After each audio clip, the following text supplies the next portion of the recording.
دوی ته چې کوم دی نو د دوی هغه د کیل کود اوزار ورکو، بلکې د دې سره سره په دې ډګر ایریا کې زموږ سره لونګین سپورټس کمپلیکس دی، ناصر سپورټس کمپلیکس دی، او دغه شانتې د ډګر بادشاه زموږ سره چې کوم دی نو یو دغه دی، او دغه رنګې زموږ سره د فوټبال او د ولیبال د هغې چې کوم ټیمان دي دلته، نو مونږ هغوی ته ولیبال والا ته ولیبال او ورسره نیټس، فوټبال والا ته فوټبال او د هغې سره نیټس دا ورته ورکړي دي. دا کرکټ دوی د لوبو ځایونه آباد کوي چې دوی د نشو ته او دوی د غلطو محفلونو ته هغې ته نه مجبوره کیږي، او د کم قوم چې د لوبو میدانونه آباد وي نو د هغې قوم په هسپتالونو باندې رش کم وي. انانو ته چې تاسو یوازې نه یې، تاسو تنها نه یې، ستاسو په سر باندې به مونږ د شفقت لاسونه ږدو، او ستاسو چې د کرکټ څومره میدانونه خراب شوي دي زمونږ کوشش دا دی چې میدانونه درته بحال کو.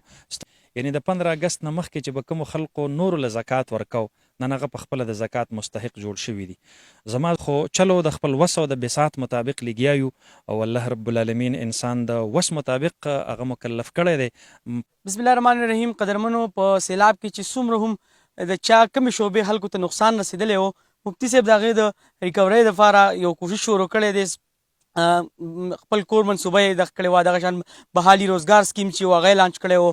دغه شان نن موږ په الخیر سکول خواته کې یو کرکټ اکیډمي دی، دلته چې څومره سپورټس مینان دي د هغو چې کوم کټس وو یا بیډ، دغه شان د کرکټ چې کوم نور ساز و سامان و هغې ته نقصان رسېدلی و. نن ورته دوی دغه د کرکټ ته سامان چې دی دغه یې ول اخیستی دی. دغه په حواله باندې به د مفتي صاحب سره خبرې کوو. مخکې څه پلان دی مفتي صاحب؟ هغه اردو کا ډایلاګ ته کوئی رہ تو نہیں گیا، نو صفات خو نه دي.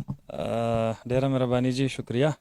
اصل کې ځوانان زمونږ لویه سرمایه ده، زمونږ مټې دي، زمونږ لاسونه دي، زمونږ د مستقبل امیدونه دي. او دې سیلاب سره لکه څرنګه چې د نورو خلقو هغه اکټیویټیز متاثره شوي، نو د ځوانانو د لوبو چې کوم ځایونه هغه ټول په ټوله متاثره شوي. دا په کوم سپورټس کمپلیکس کې چې مونږ او تاسو ولاړ یو، نو په دې کې تاسو د دې دیوالونو د نښو نه اندازه لګولی شئ چې په دې کې 4 فوټه اوبه دا ولاړې وي، لایې پکې راغلې وه، کیچړ پکې راغلی و. د هغې د وجې نه د دوی چې دلته څومره کټ شو هغه ټول په ټوله متاثره شوي. نن په هغه سلسله کې مونږ دلته راغلي یو، او نه صرف دا چې دا کوم السید کرکټ اکیډمي ده صرف دا بحالو دوی ته چې کوم دی نو د دوی هغه د کیل کود اوزار ورکو، بلکې د دې سره سره په دې ډګر ایریا کې زموږ سره لونګین سپورټس کمپلیکس دی، ناصر سپورټس کمپلیکس دی، او دغه شانتې د ډګر بادشاه زموږ سره چې کوم دی نو یو دغه دی، او دغه رنګې زموږ سره د فوټبال او د ولیبال د هغې چې کوم ټیمان دي دلته، نو مونږ هغوی ته ولیبال والا ته ولیبال او ورسره نیټس، فوټبال والا ته فوټبال او د هغې سره نیټس دا ورته ورکړي دي. دا کرکټ والا ته بیټونه دي، او د هغې چې دا څومره اوزار دی دا مو ورته پرووایډ کړي دي. او دا یو پیغام ورکول غواړو چې دا ځوانان د دوی د لوبو ځایونه آباد کوي، چې دوی د نشو ته او دوی د غلطو محفلونو ته هغې ته نه مجبوره کیږي، او د کم قوم چې د لوبو میدانونه آباد وي نو د هغې قوم په هسپتالونو باندې رش کم وي، ځکه ځوانان هغې لګیا وي او هغه په صحتمنده معاشره کې هغه د فزیکل فټنس دپاره، د ریفریشمنټ دپاره هغه چې کوم دی نو کیل کود کوي. نو په دغه سلسله کې یو پیغام ورکو د بونیر ځوانانو ته چې تاسو یوازې نه یې، تاسو تنها نه یې، ستاسو په سر باندې به مونږ د شفقت لاسونه ږدو، او ستاسو چې د کرکټ څومره میدانونه خراب شوي دي زمونږ کوشش دا دی چې میدانونه درته بحال کو. ستاسو سپورټس اکیډمیز دي هغه درته مونږ بحال کو، ستاسو چې څومره اوزار دي هغه مونږ تاسو ته درکو. د نورو خلقو په شانتې ستاسو په تندو په مخونو باندې هم مونږ خندا او خوشحالي لیدل غواړو.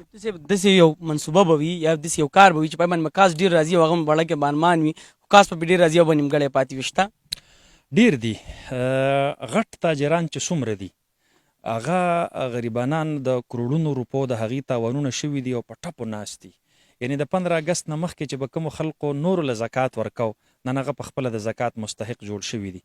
زما زړه ډېر غواړي چې زه د هغې غټو کاروباري طبقې د هغوی چې کوم دی نو کاروبارونه دا زه بحال کړم، خو دغه مې د وس نه بهر دي. نو کله کله مې په زړه کې یو ډېر لوی اسویلی هم راشي، خو چلو د خپل وس او د بساط مطابق لګیا یو، او الله رب العالمین انسان د وس مطابق هغه مکلف کړی دی. په وس باندې انسان پړ دی، خپل وس د هر چا سره کو.